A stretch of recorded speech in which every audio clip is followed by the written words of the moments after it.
Today we're going to talk about practical e-commerce, what I've learned running my own store. The reason I differentiate that, I don't want to trip.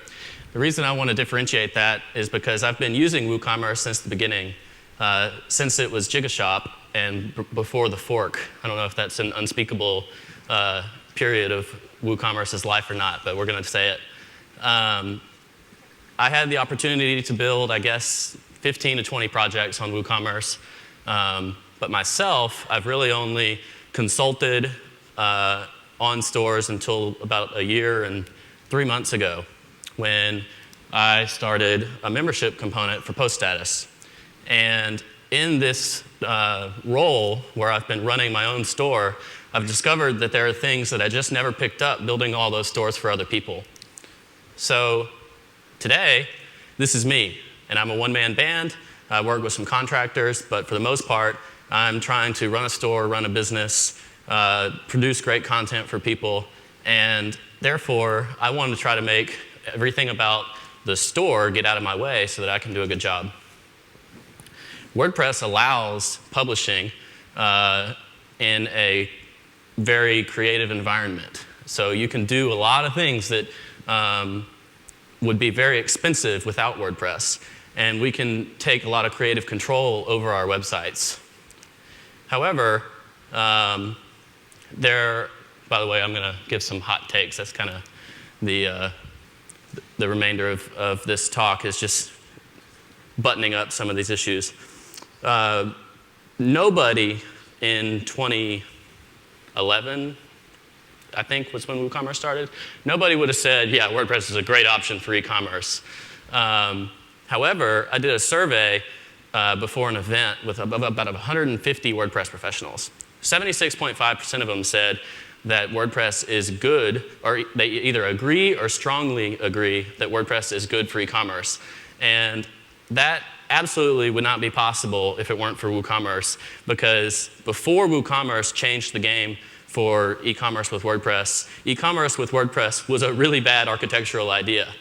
And WooCommerce has brought that ease of publishing to WordPress, and it's influenced a lot of the other e-commerce software that also runs on WordPress. That said, it's not that easy still. We are learning as we go with WooCommerce stores. These numbers represent WooCommerce's market share. It's not all one number. And that's because 37% is the percentage of all online stores that are run on WooCommerce, but 19% of the top million, and it gets even lower as you go up, meaning WooCommerce is just now starting to be trusted by some of the top sites on the internet. And we have a lot to learn. Some of these other e-commerce platforms have been at this for a really long time, and WooCommerce can really do better in some ways. So what you might know as a store owner, if you are one, especially if you're trying to do all this yourself, is that certain parts of WooCommerce are really challenging. So I just finished my taxes this last weekend. And I have this incredible spreadsheet with every order from 2015, every order from 2016, all these reports of all my expenses. I have to break out the fees. I have to break out the payment methods so that my 1099Ks all line up. All this bullcrap that really, really sucks. And most tragic in this scenario is that this was all pretty much manually curated by myself and an assistant that works for me on my website. And that is tragic. Unfortunately, there aren't a lot of great views in WooCommerce to make this more accessible, though there was more that I could have done. Post Status is tragically manual. I wanted to get my product out there, start selling memberships so that I could make money and do my own thing and enable myself to own my own business. Therefore, if it didn't have to absolutely be automated, I didn't automate it. And one of the lessons that I've learned is that there are some pretty good tools out there that can help you automate some of those things with WooCommerce, and I should have looked into it easier. Tools like Zapier have triggers and hooks that can do all sorts of actions based on like the new order, or even if the order status changes. So for instance, if someone cancels their subscription, then you can automate other components, like unsubscribing them from an email list that's just for members or something like that. In addition to a tool like Zapier, where you would probably go if there wasn't like a pre-built tool that kind of did everything you need to do, there are other great tools that's through the WooCommerce extension ecosystem. And the extension ecosystem is by far the most impressive thing that WooCommerce has going for it. I threw this sponsor post up there because a lot of these are the extension makers, and they need a special shout out. Just as a side note, two of the most influential there are on the bottom, Skyverge and ProsPress, and they help me run my business. Another thing that I've learned is that communication is everything in a subscription and membership site. That goes all the way from user onboarding to then communicating with customers and communicating with my team. Because the problem when you have a small shop is that you're doing so many things that you have to stay on top of that communication. Tools like Slack allow me to curate everything that I have going on in my store in one place so that I know when a new order comes in, I know when a new subscriber comes in, I know when something changes, and I can trigger all that stuff through Slack, and that's been a great help. Okay. Oh, PayPal. So I have to give a special shout out to PayPal because their support is amazing. It blew my mind the first time that I experienced it because I picked up the phone, which is like this ancient curved thing, and you talk to a human being. They actually do that. A lot of companies don't. And their support was incredible. Unfortunately, I was calling their support because before I figured out this fun little trick, PayPal Basic is a wretched pile of emoji that really didn't work well for subscriptions. And the reason for that was if you need to edit anything, then you have to completely cancel it and then beg that customer to sign back up with the adjustment.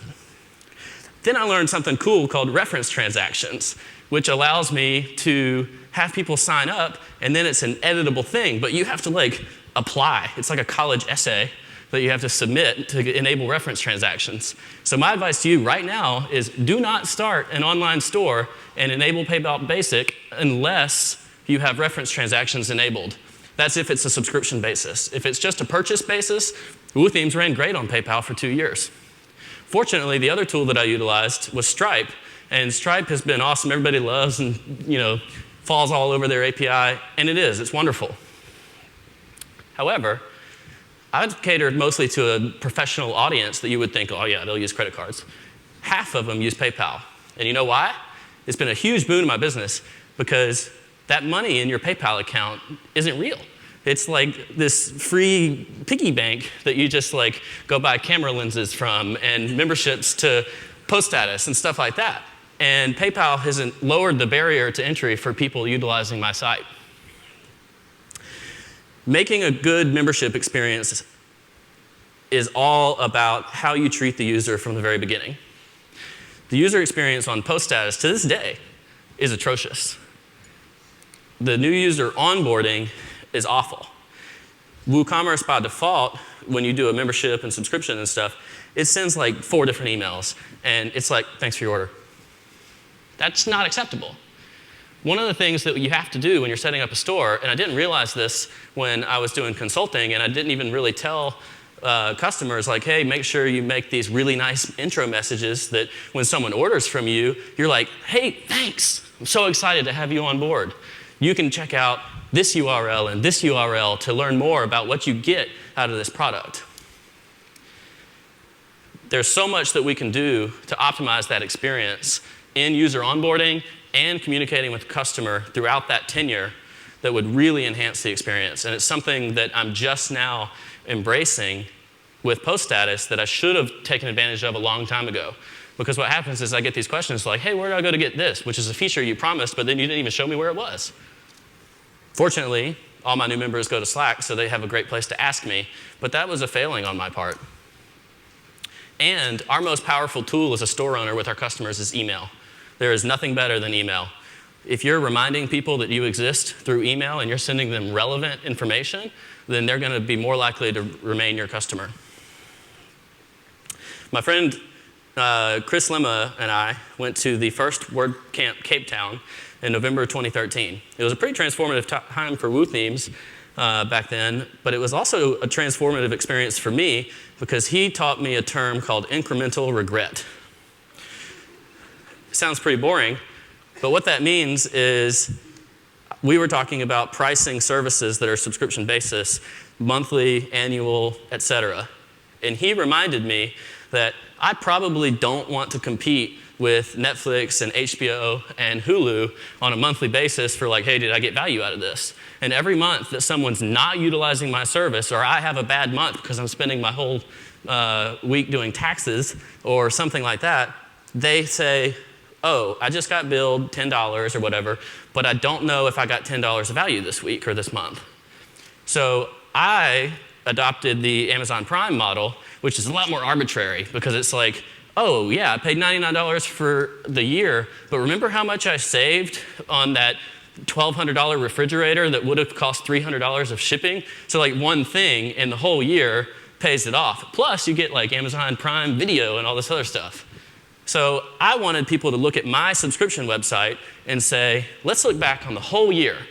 Now the sale is harder because I'm asking for $99 up front. But once I get them in, it's a lot easier to look at the whole of the year and say, I got value out of this. Another thing, and this is where I want to leave you, is that you really need a rubber duck in your life, and it's better if that rubber duck is actually a human being, because you need feedback from your friends and other people that are running stores. And then finally, shipping something that's not quite right is better than shipping nothing at all. You don't need a ship to ship your first store. Thank you.